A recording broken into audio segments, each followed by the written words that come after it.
Good evening, everyone, and welcome to the MSAA's live webinar, Intimacy with MS, Understanding Affectionate, Romantic, and Self-Love with Dr. Evelyn Hunter. I would like to take this opportunity to thank you all for joining us this evening. I'm Marie LeGrand, Associate Vice President of Mission Delivery, Health Equity, and Education for MSAA, and your host for the program. Before turning it over to our speaker this evening, I would like to take this opportunity to go over a few of the services that MSA provides, as well as some housekeeping items. Now, as you may know, MSAA is a national nonprofit organization dedicated to improving lives today through vital services and support for the entire MS community. Our services include a national helpline providing English and Spanish services Monday through Friday from 8:30 a.m. to 8 p.m. Eastern.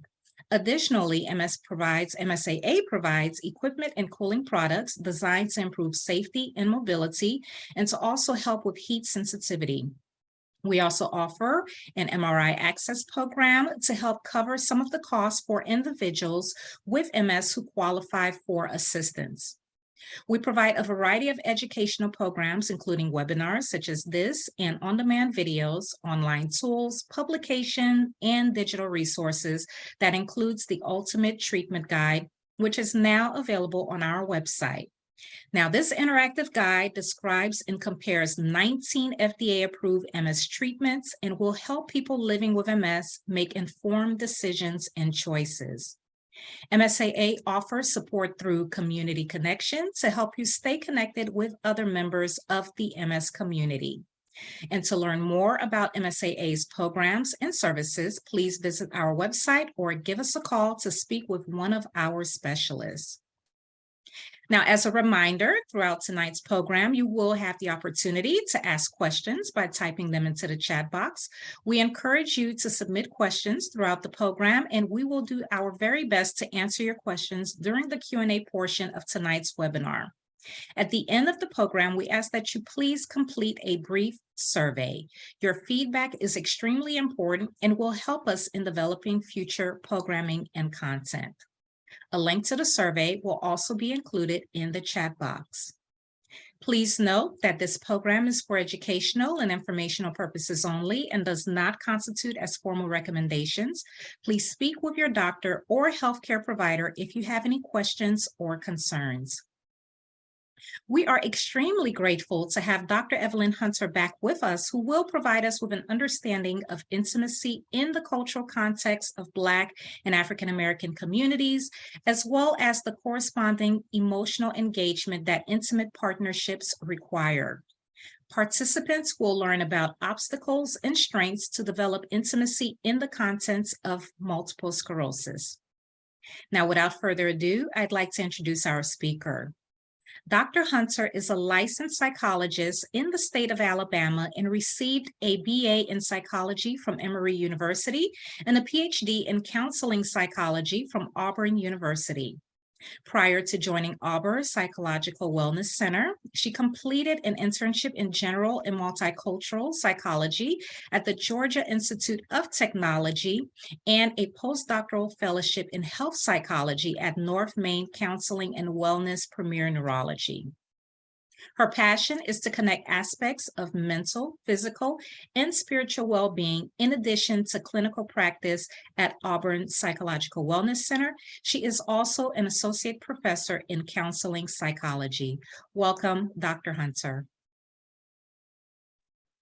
Thank you, Marie. I'm so excited to be here with everyone today to talk a little bit about intimacy with MS and understanding affectionate, romantic, and self-love. I'm going to get started by just giving a couple of disclosures and notes. So the views that I'll be talking about today are supported by professional literature and evidence and also clinical expertise.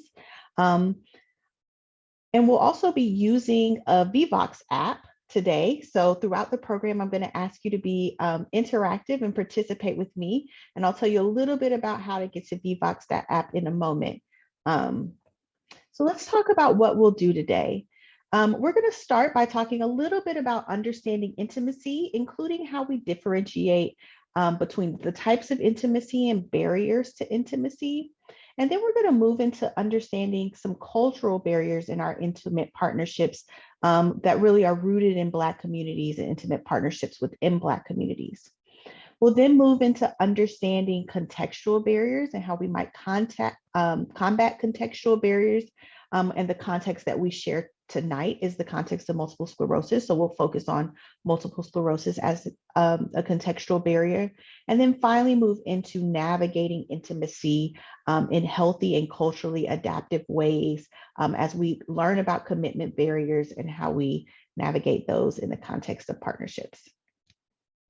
So let's jump right into understanding intimacy. Now, before we do that, I'm going to ask you to take a moment to get on the Vivox app, either through your phone or computer. So there are two ways. You can use this QR code and it'll take you exactly where you need to go. Or if you prefer, you can go to vivox.app and type in this ID code and it will get you connected to where we need to be. I'm going to move to our next slide, but the QR code and ID are there as well if you still need them. They're in that top right corner. And what I'm going to ask you to do is just type some words in that tell how you define intimacy. So what are some words that come to mind when you think about intimacy? And you can just type a word or two in and press enter. We'll give this about 45 seconds to get a few responses.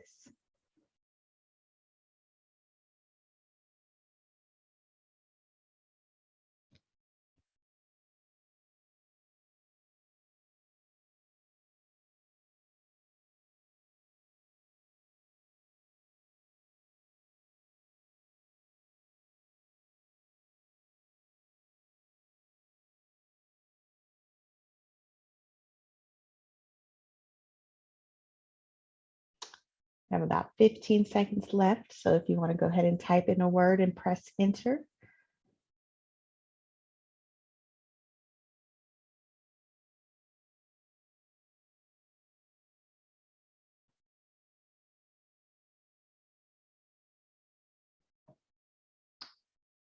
All right, I'm going to close our poll. All right, so we have love a couple of times, closeness, hugs and kisses, feeling open, nasty time, which I'm guessing we mean sex. I love that one.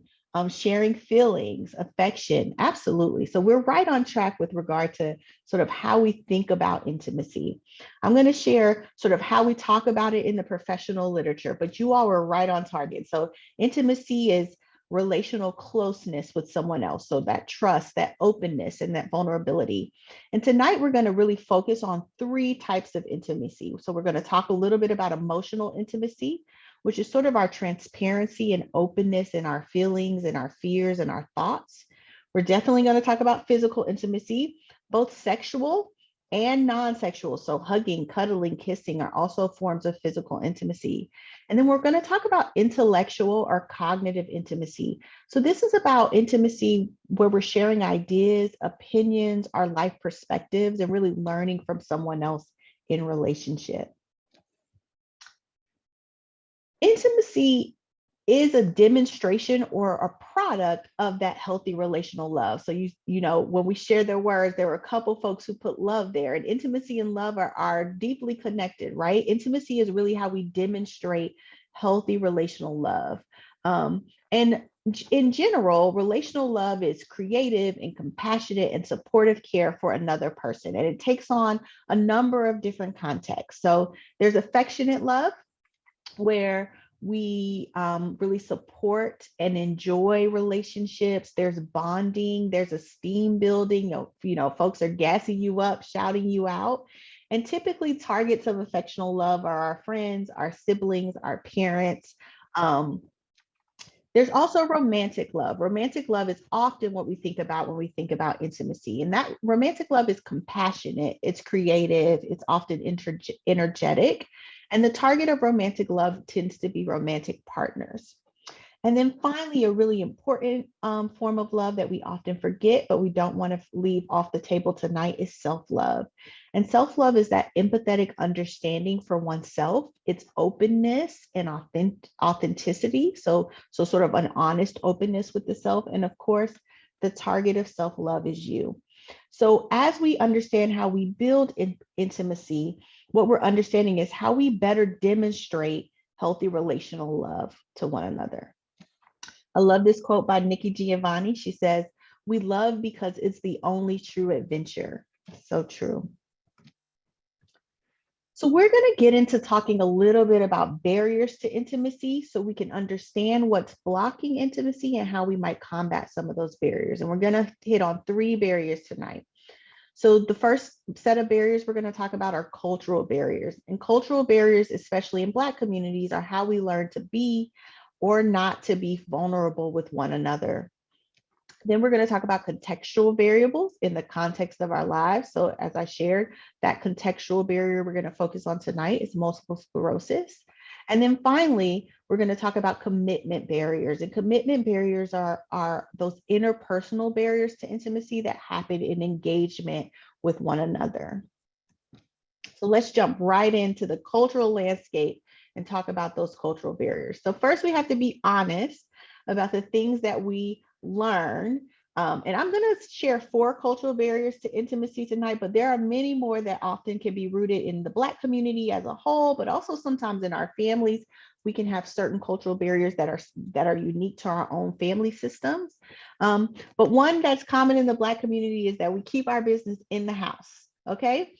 And this is about, people shouldn't know what's going on with you. And we're often taught that when we're young and growing up. And unfortunately, it becomes a barrier to intimacy because it teaches us to avoid open or trusting communication with anyone that's not in our very, very immediate circle.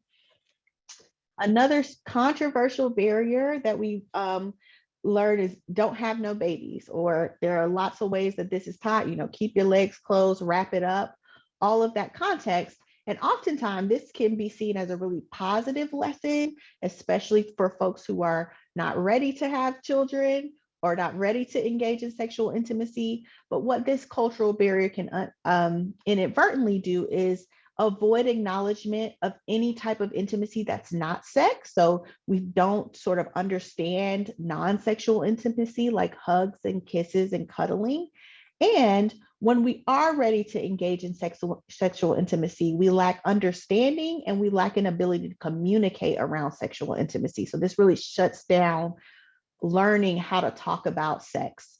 The strong Black woman, strong Black man is a strong cultural lesson and teaching that we often have that can be a barrier to intimacy. And this really teaches us that, we take everything on our back. You handle it. You grin and bear it. And it teaches us to avoid vulnerability in our relationships and also to avoid dependence in our relationships. And then the final cultural barrier is they won't do you right. And so this is a cultural mistrust that's really been driven by the media portrayal of Black communities and Black men and women in partnerships. And what it teaches us is to avoid trusting potential partners, and can really disrupt intimacy early on. So we're going to talk about these cultural barriers. But before we do, we need to really understand the relational history in African American communities so we understand where we came from, so we understand where we're going. And really this helps us to sort of connect with what keeps these barriers in play. So in the early 1800s, enslaved communities were jumping the broom traditionally to mark oftentimes secret commitments during enslavement. And that leads us to 1890s to the 1950s, after legalized marriage for Black communities was available. Black communities actually had the highest marriage rates in the US up until the 1950s. In the 1950s and 1960s, we really saw the civil rights movement explode, and that the civil rights movement really highlighted a lot of Black love and family in context. So think MLK and Coretta Scott, Malcolm X and Betty Shabazz as great examples. And then in the 70s to 90s, we saw a lot of popular media showcase Black love. So we had Good Times, we had the Jeffersons, we had the Cosby Show, Martin, which led us into the 2000s, where hashtag Black love goals trended as Barack and Michelle Obama entered the White House. And then into the 2020s. And the time that we're in now is a time in which Black love is actually pretty strong in terms of what research looks at. So about 82% of partnerships in the Black community are Black partnerships. But the narrative of Black love is really rooted in the racial inequity. And so there's a lot of a narrative around a false narrative actually around the fact that, for instance, Black men and women do not get along. Black women are perceived a certain way in Black communities, in a negative way in Black communities in the context of relationship and partnership. Black fathers don't stay in their families, even though research tells us that Black fathers are as present with their children as folks of other race and ethnicities. And so we really have strong partnerships in the Black community, and there's a lot of media portrayal that suggests that we don't. And so when we understand that historical context of where we came from and where we are, it helps us to understand how the cultural barriers to intimacy that we learn in our families persist. So, we keep our business in the house because during slavery, it was dangerous to expose a relationship. And that sometimes continues through the day. It can be dangerous to expose intimate parts of yourself outside of your house. Black folks in Black communities can experience, racism on the job and things like that. And so keeping business in the house has felt protective. Don't have babies, keep the legs closed, really, again, stems from the fact that in enslavement, family formations took really multiple forms. There were a lot of step families. There were a lot of families that were created because owners of enslaved peoples were dictating who had children with who. And it could often be coupled with painful experiences where families were ripped apart, children were taken from mothers and fathers, etc. The Superman, Superwoman complex. We are a community of survivors, right? And so we have learned to survive by sort of not showing vulnerability or weakness on the outside. This is seen in that historical context in our media portrayals, in our hashtag Black love goals, where the only acceptable type of relationships, the only relationships we talk about are the perfect ones, right? The perfect Black partnerships. And we don't often see vulnerability in terms of talking about struggles and the ways that folks may move in and out of intimacy in the context of relationship. And then the cultural barrier of they don't do right is also rooted often historically. So, enslaved men often were required to engage polygamy by slave owners. Enslaved women were also often required to bear and bred children independently of their fathers. And so, some of our understanding of intimacy and relationships are rooted historically. And then the current media narrative really incorrectly characterizes current relationships in the Black community in a way that really doesn't align with what the research shows is actually happening in our communities. So all of these cultural barriers then disrupt intimacy and then disrupt the ways that we experience those different types of love. So keeping our business in the house makes it really hard to have true affectionate love. The no babies makes it really hard for us to talk about sex with our romantic partners when it's time to have sex, and that disrupts romantic love. Superman, Superwoman complex disrupts affectionate, romantic, and self-love because we can't be vulnerable with anybody. We fall apart with ourselves because we're taking on so much. And it's hard to be dependent in the context of intimacy. And then they won't do right both disrupts romantic and self-love. It disrupts romantic love because we believe we can't trust in potential partnership, but then it also disrupts self-love because we begin to believe the context of what we hear in media narratives about ourselves. So we begin to believe those negative stereotypes about ourselves. So I want to bring you back to the VVox. If you kept it up on your phone, great. But if not, that QR code is in that right corner for you. And at the top of the slide, you'll see the code. And what I want you to do is just select the cultural barriers that you've noticed in your own life. So were you taught to keep your business in your house? Were you taught that you shouldn't, sex was a taboo topic? No babies, wrap it up. We don't talk about it.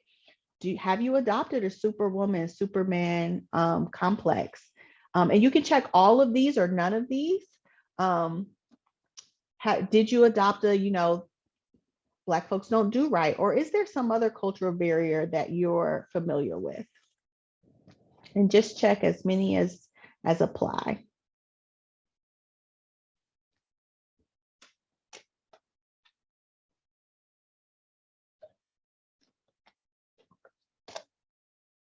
Have about 15 seconds to get your checks in.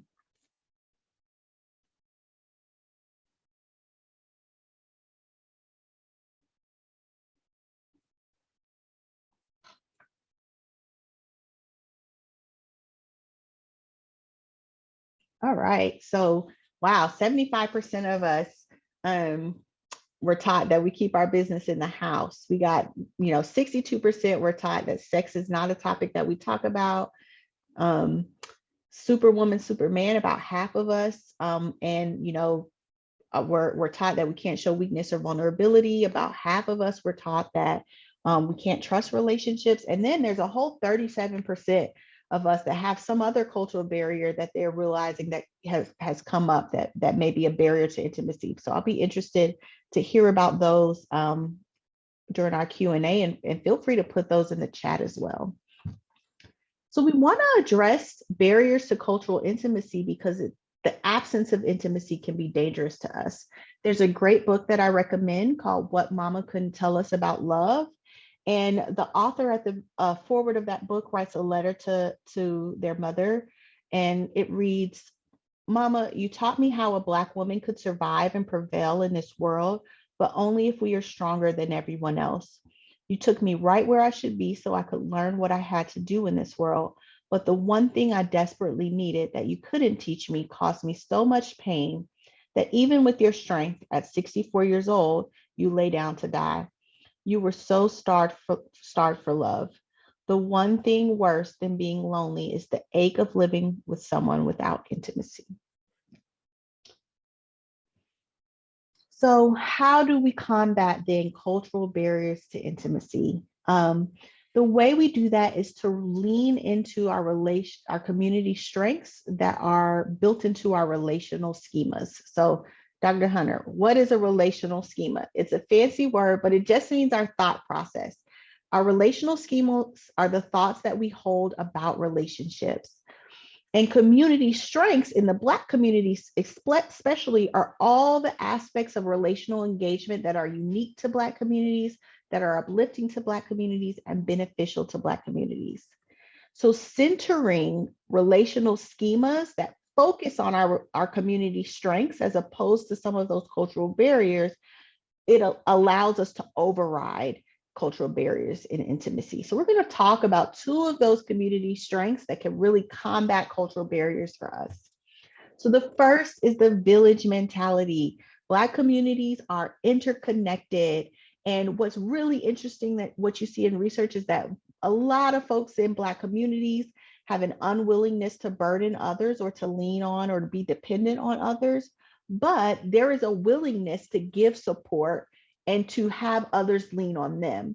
So what we have to remember is that when we center the relational schema of the village, that other folks are willing to have us lean on them, it helps us to increase vulnerability in our relationships, and it combats both that, keep our business in our house, and that Superman, Superwoman cultural barrier, by allowing us to open communication and vulnerability, right? Remembering that in the context of the village mentality, we are able to lean on one another. The second strength in Black communities to really combat cultural barriers to intimacy is the kinship experience. So the kinship experience are all of those experiences of mutual support and informal exchange. Think, what's happening in your houses, with your immediate and extended family, when you go to church, the traditions you hold.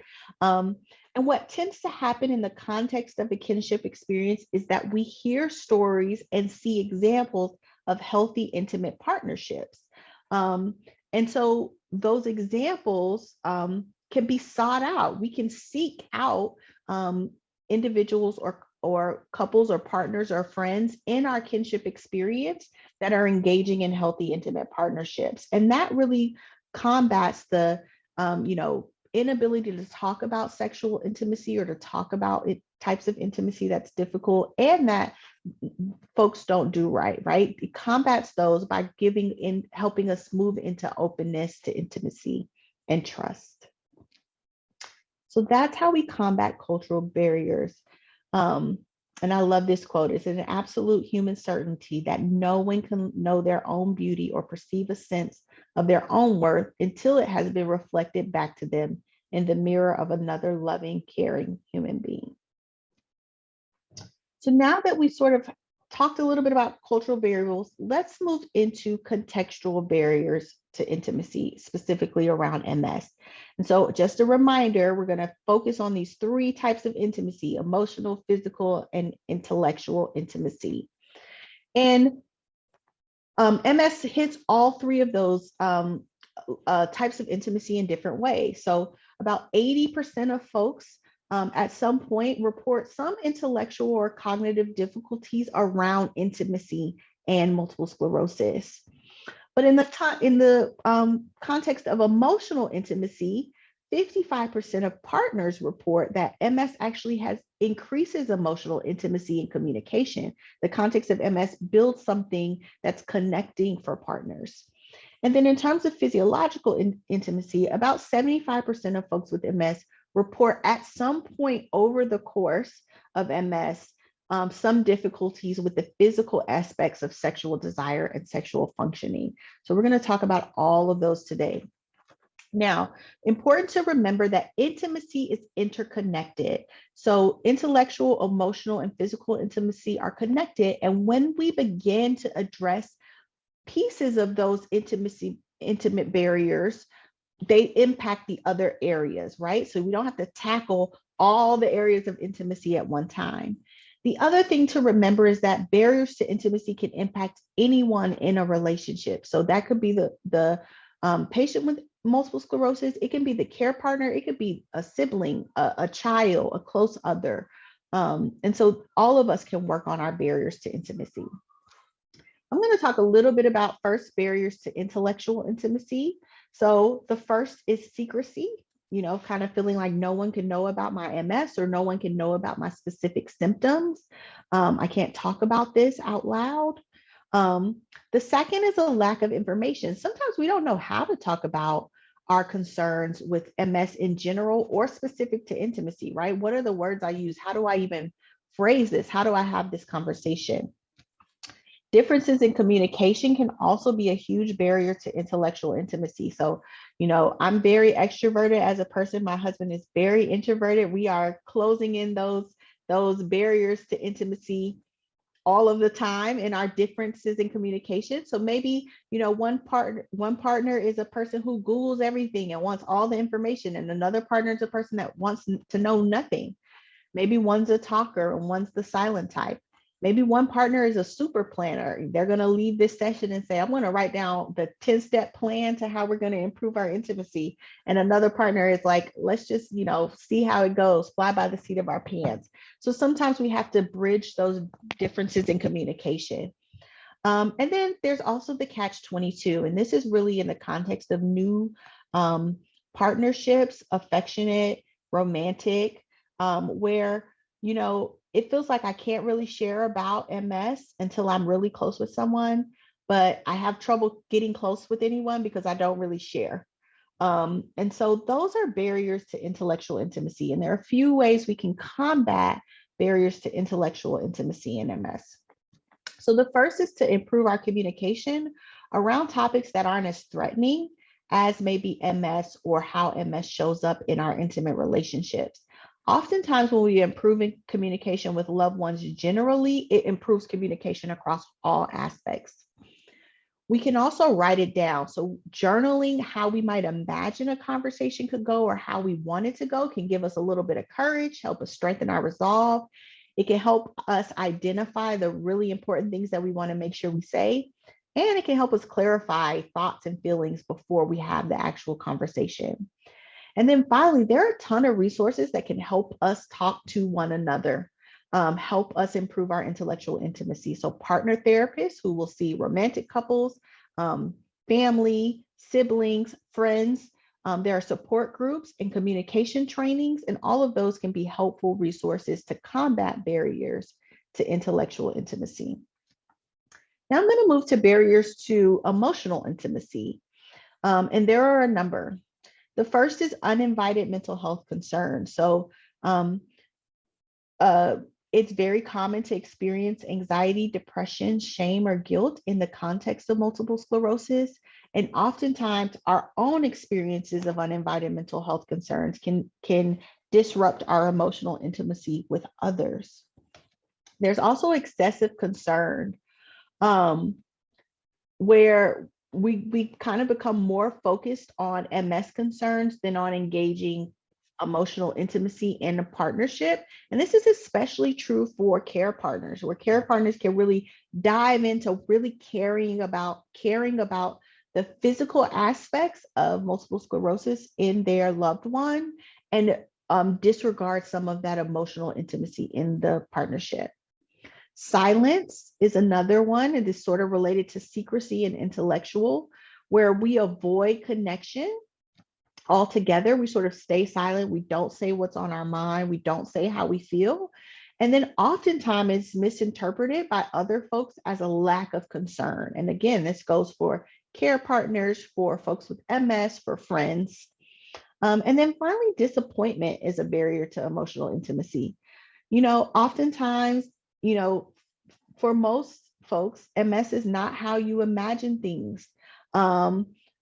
Sometimes it impacts your partnerships in ways that you didn't imagine. And there can be disappointment that we hold around the way things are changing, the way you're changing, the way others are changing, when we hold those alongside how we would wish them to be. And so that can be a barrier to emotional intimacy. The ways we combat those barriers to emotional intimacy are really similar to the ways we combat barriers to physical intimacy. We want to make time to listen to folks that we're in relationship with. And non-judgmental listening is really action oriented. So we set aside time and space. We focus on what the person is saying. We seek to hear and understand and not respond. So that can really encourage other folks to move into vulnerability with us because they trust that we are willing to hear them. You can also craft a new vision for your partnership to strengthen emotional intimacy. So spend time with your partner or your friend or your loved one, imagining what you want the partnership to look like in the context of MS. You can be creative. You can get excited about the different possibilities of the relationship. What should change? What things should we do? What things can we plan together to craft a new vision for the partnership? And then finally, again, getting help. So therapists, support groups, and psychiatric meds, especially in the context of those uninvited mental health concerns, can be really helpful in increasing emotional intimacy. All right, and now we move to the barriers to physical intimacy, which we know, as I shared, at some point, about 75% of folks with MS experience some barriers to physical intimacy. What's really important to note too is that barriers to physical intimacy is a common human condition across the lifespan as we age. And so there's definitely things that we can do to combat barriers to physical intimacy. So we understand barriers to physical intimacy in three ways. There are primary barriers. So these are from direct effects of MS. So these are the ways that demyelination impacts our sexual arousal or sexual functions. Then there are secondary effects, which are more about the indirect effects that our symptoms or our medications might have on our desire to have sex or our ability to have sex. And then there are tertiary barriers to physical intimacy. And this is really about our feelings and attitudes. And again, our cultural messages. So the beliefs that we have about sex.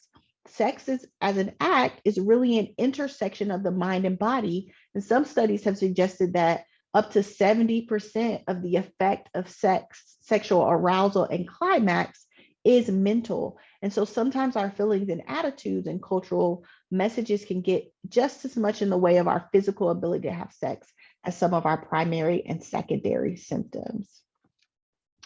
So in terms of primary barriers to physical intimacy, the libido or arousal, so having a decreased or absent interest in sex, is a common barrier. Men can experience erectile dysfunction in the context of MS. Women can experience vaginal lubrication difficulties, or so vaginal dryness or engorgement that may cause pain. There can also be sensation changes, excuse me. So decreased sensation in our sexual organs, or altered sensations that are not comfortable in the context of sex.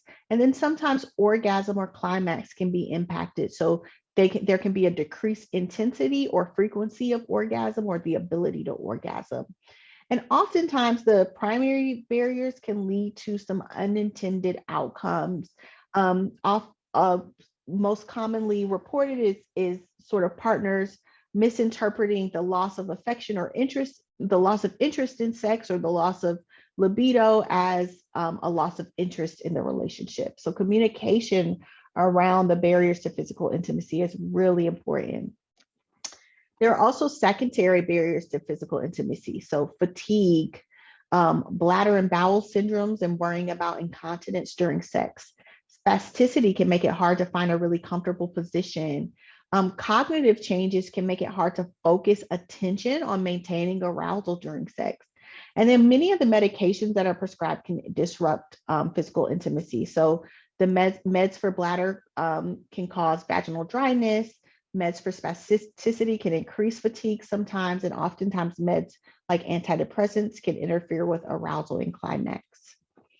And then finally, those tertiary barriers to physical intimacy. So those beliefs can be about ability. So, feeling like you're not attractive to yourself, or feeling like other folks wouldn't be attracted to you. There can be negative beliefs about potential. So feeling like this will never change. There's no hope to fix this. And there can be negative beliefs about your partner. So my partner won't want to work through this with me, or my partner's not going to understand this. And all of those can disrupt your physical intimacy. So how do we combat physical barriers to intimacy? There are a number of ways. So for those primary effects of MS, for men, Viagra, injection therapies, penis pumps. There's a technique called body mapping, where you move through your body with a therapist to identify where sensations are comfortable, where sensations are enjoyable, and where they're not. And then also trying new positions can be really important. For women, some of those same strategies for primary effects of MS can be important. So using lubricant, body mapping can be a great strategy for women. For women, using toys and vibrators to help increase arousal and increase intensity of orgasm can help. And then meds to treat pain if there's vaginal engorgement can also be important. Some of those secondary symptoms can be treated with strategy, what we call strategy, compensation strategy. So for instance, planning a date or time for sex. If there's incontinence concerns, time toileting before sex to decrease the worry around having an incontinence issue during sex. Changes in diet can often help with some of those secondary symptoms. Stretching can help with spasticity to find more comfortable positions. For women, Kegels can also be very effective. So there are a number of ways we can combat some of these physical barriers. And then for the tertiary, beliefs and attitudes and cultural messages, really getting education, counseling, and support to attempt to change some of those negative attitudes can be really, really beneficial. The key here is that there is a lot of strategies and there are a lot of options. And sometimes it takes a little bit of work to find exactly what works for you, but there's a lot of hope around increasing physical intimacy. And now we're going to move to our last section, which is around navigating intimacy and commitment barriers. And commitment barriers to intimacy are those interpersonal barriers. So they exist in the way we engage friends and loved ones and caregivers. The commitment barriers are about doing the things to increase intimacy in our relationships. So combating those cultural barriers, combating some of those contextual barriers in our intellectual, emotional, and physical intimacy. And commitment barriers are really rooted in the difficulty to change. Change is hard. Sometimes there's a fear of engaging differently. How do we do that? What does it look like? Sometimes it's hard to just understand how our relational engagement is blocking intimacy in the first place. Hopefully this talk has helped a little bit with that. And then sometimes there's difficulty in identifying the lines between unhealthy and healthy and culturally adaptive aspects of intimacy and love. So we don't just want to throw away the things we've been taught or how our culture shows up, but we want to engage culture in an adaptive and healthy way. So when we learn about and understand and confront both our cultural and contextual barriers, it can be an effective means of combating some of our commitment barriers to change.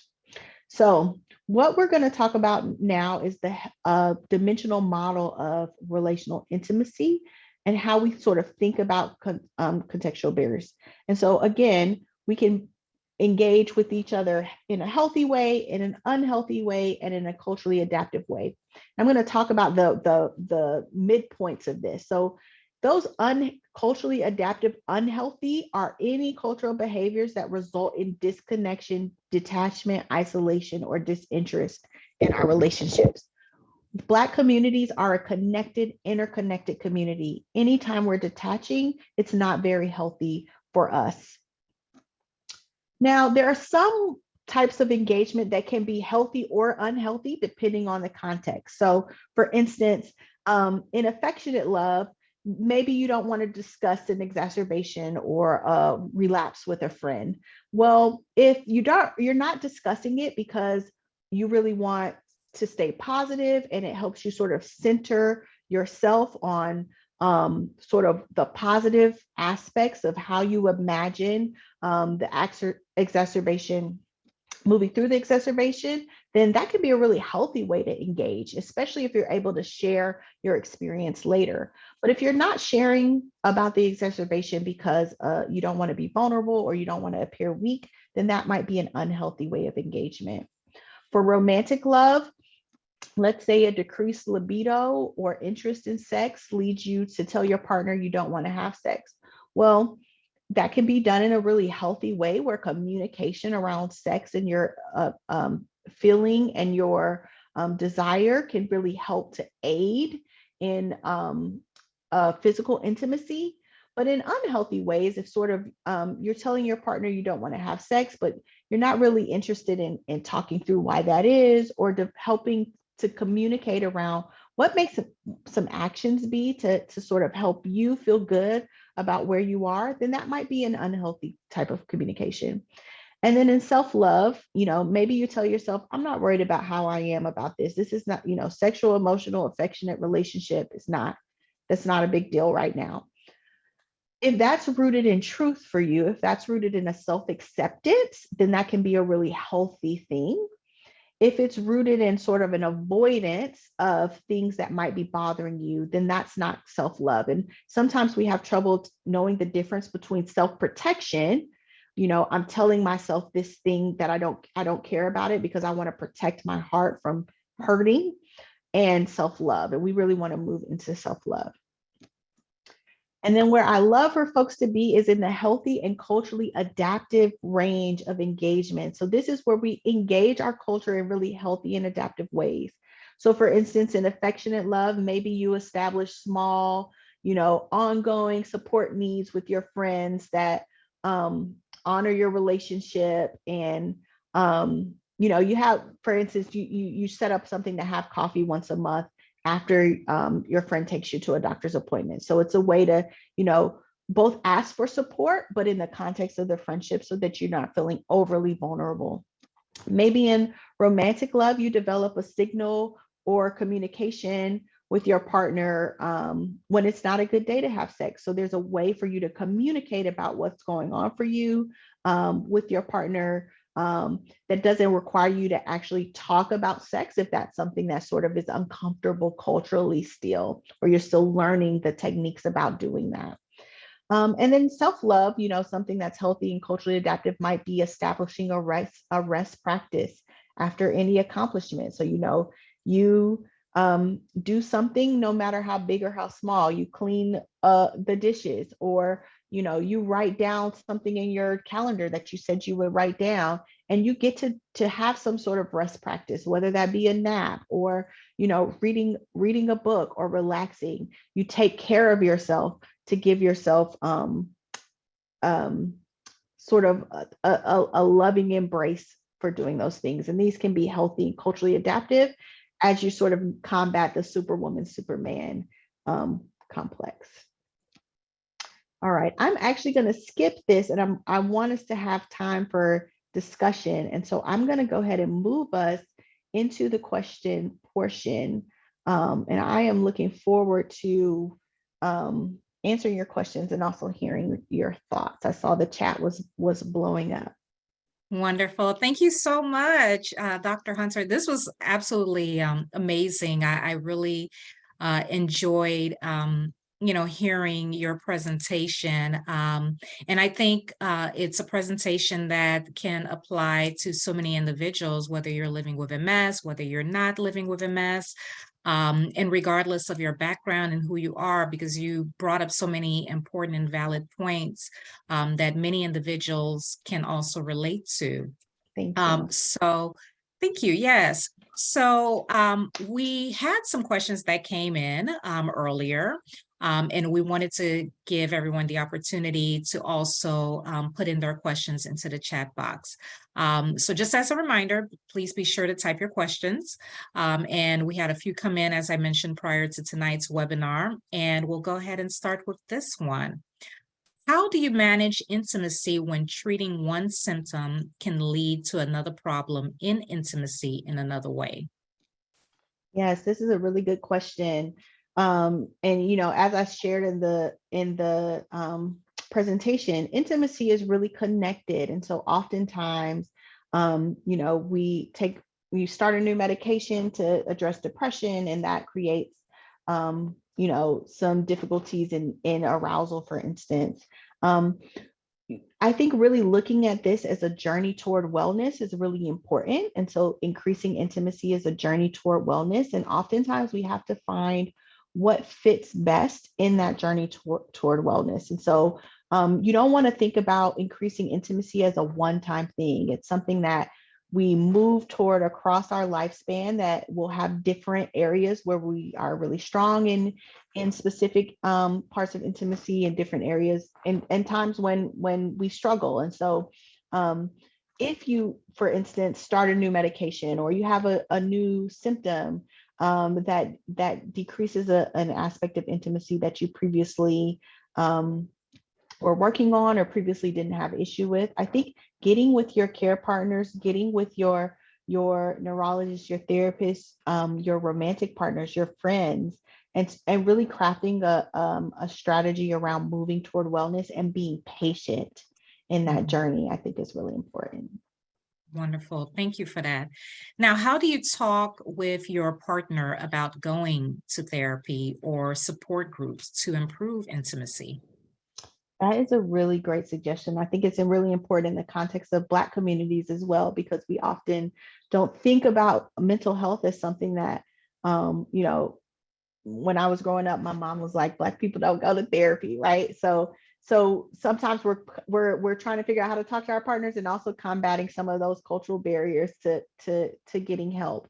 One way can be to really talk about the mutual benefit that that sort of getting support can bring. And so in a partnership, oftentimes the other person is feeling something, even if they're not sort of the primary person struggling, right? So we oftentimes, in connection with one another, understand that there's something going on. And so talking about the mutual benefit of bringing support into the partnership space can be really important. The other thing is to take small steps. So sometimes it's easier for one person to seek therapy than the other. It's okay to seek your individual sort of self-love and seek support for self first if your partner's not ready. Talking about that experience and being vulnerable about how this therapy support has been helpful can also help to open up our loved ones to the experience. Wonderful. Now, we had a couple questions come in the chat box, and I wanted to jump down to that. Is it Okay. abnormal that I wasn't taught any of the social barriers? No, this is not abnormal at all. I think that we often don't talk about intimacy enough. We don't talk about intimacy in our families, in our home lives. We don't talk about intimacy even in school. And when we think about health and sex ed, it's very sort of concrete to physical sex, and it's very clinical oftentimes. And so it's not abnormal at all not to sort of understand some of these really unique pieces. And we all have our own stories. And so there are likely more cultural barriers and contextual barriers that I didn't cover tonight that you may be experiencing. And so an exploration process can be really helpful in sort of getting to the bottom of what is really important in your life. Okay. Now, how should I communicate with my partner when I can't meet his expectation? That's a good question and can be a really difficult one. I think the first thing is to help to come together to identify what that word expectation means in the context of the partnership. So oftentimes expectation is not clear, but we kind of get feedback about when something's not going right. So we're not quite sure what we're supposed to do, and our partner's not quite sure why we're, it's not clear what the expectation is. So sometimes having those explicit conversations about what's not happening, what do you expect to be happening, and then where are the barriers to that? Fatigue is a real symptom with multiple sclerosis. Oftentimes you don't know when you wake up in the morning what type of day it will be. And so once we communicate around what those expectations are around sex, for instance, we might also be able to develop communication strategies about what's it mean, if my partner wants to have sex at least 3 times a week, what does it mean if I have a week where I'm fatigued? And then what does my partner need for me to say around that? And what do I need for them to feel supported in that context? So that's a start, is really getting down to what those expectations actually are. Okay. Now, there was another question almost similar to that in terms of, can you share ways in which to discuss intimacy challenges with a spouse or a partner? And you may have touched on that. Yeah. So the more concrete and explicit we can be, the clearer the communication. And we often learn to communicate without concrete language, right? So we learn to say, I'm not in the mood, when what we mean is, I don't feel aroused and I'm afraid that it will be painful if we have sex because I'm not getting lubricated, right? So those two types of communication are really different. I'm not in the mood allows for a lot of imagination. What might that mean? You don't like me anymore. I'm not, sexually attractive to you. Here's this really physiologic thing that's going on with me. Is a very specific thing, right? And there's not a lot of room for interpretation.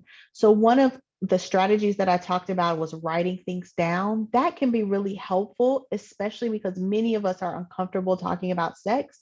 That can be helpful to really help us clarify what it is we want to communicate around sex, emotional intimacy, even affectionate intimacy. It can help us to sort of clarify what are the things that I need to say here so that we can wrestle with the language to say them and really get a clear message across. Wonderful. I'm going to try to get, because I know we're, unbelievably running out of time. And we have so many amazing questions. And as always, I wish we had more time, for these programs. But one of the audience members asked, as a woman, what are some meds to treat pain? I'm not sure if that's something you can perhaps touch on. Yeah, this is a good question, but also out of my wheelhouse as a psychologist. Right. What I would strongly encourage is to have, so we talk about in MS all the time, having a care partner treatment team, right? So that includes your neurologist. As a woman, that might include an OB who has an understanding of multiple sclerosis or at least autoimmune condition, a therapist on that care partner team, and then also oftentimes nutritionists and physical therapists can be really helpful around pelvic pain. There's sometimes some physical therapy that you can do for vaginal pain in addition to medication. So I would start there in getting a team together to help you think about what might be an important um, medication and how it might interact with other aspects of MS and what things you can do along with MS. I saw that what's a good lubricant come in the chat. Mhm. Water based is all you need to know. As long as it's water based, you should be good to go. Okay. Okay, so there's a question around MS and menopause. So I have MS and menopause. My sex Mhm. drive is on zero. Is there anything I can do to bring my body back to life? Please advise on how to, and this is kind of a part two. Please also advise on how to change my mindset to feeling desirable or sexy. Yes, this is a good question. So absolutely, you can bring your body back to life, and many women do it um, post-menopause or in menopause. There are a number of hormone therapies. Again, you get with your care partner team to discuss the interactions with MS in that context. The other thing that I will say is that um, oftentimes we forget about the times that we do feel sexy or desirable. And so if you can think back to when that happened, when that was for you, what was going on? Was there a certain look? Did your hair do a certain way? Was there certain clothes that you wore? What about those times might you recreate in your current context? Um, those are things that you can do to help sort of trick your mind into remembering the way you felt when you felt desirable. So that recreation can be a strategy that you might use to navigate some of that mental aspect. The other thing that you might do is to engage in some sexual fantasy, which can be a really healthy way to sort of get your mind reconnected with your body. And so there are really good therapists that can be helpful in sort of helping through strategies, but those are some quick ones that I would say. Do things that make you feel good that you remember um, when that you did when you remember feeling great about yourself. Wonderful. And then this will be the last question before we close. For singles with MS, are there recommendations on how to approach dating? And another individual asked, almost aligned with that question, are there any websites that you can recommend to meet people living with MS? Oh, that's a really good question. I actually don't know of websites specific for meeting people living with MS, but that's a great idea, and you should start that, whoever asked that question. Um, there are a couple of things that I would say. One is that as in the context of dating, I know it can be hard, but I want you to imagine what you want at the end of the road. So what's your goal for dating, and imagine what that relationship should look like. So I think oftentimes folks immediately sort of bring themselves all the way in and minimize all the things that might be important for them in a relationship that they desire, because they want to have more access to dating at the beginning, but that can often be get you in that catch 22 that we talked about, where it's hard to connect with anybody because you're not really being yourself, you're not being authentic, you're not sharing the things that are really important to you about life. But remember that the right partner is going to be able to navigate those things that are really important to you. And so I would spend some time really reflecting on what do you want the end to look like? What's important for the person to know about you in the context that you live, in the context of your MS? What types of intimacy are important to you? What does that look like for you? And sort of you use that as sort of a guide at the forefront of the dating relationship. And I see somebody put in the chat that Yes. Belong MS has a section. So thank you for that. Yes, wonderful. Well, thank you so very much, Dr. Hunter. The time is already up. It went by so fast, It and did. you've provided us with just a lot of tools, a lot of amazing, wonderful information that many of us can take with us as we are developing these relationships and building intimacy within our lives. So again, this has been such an amazing and insightful program. So thank you once again.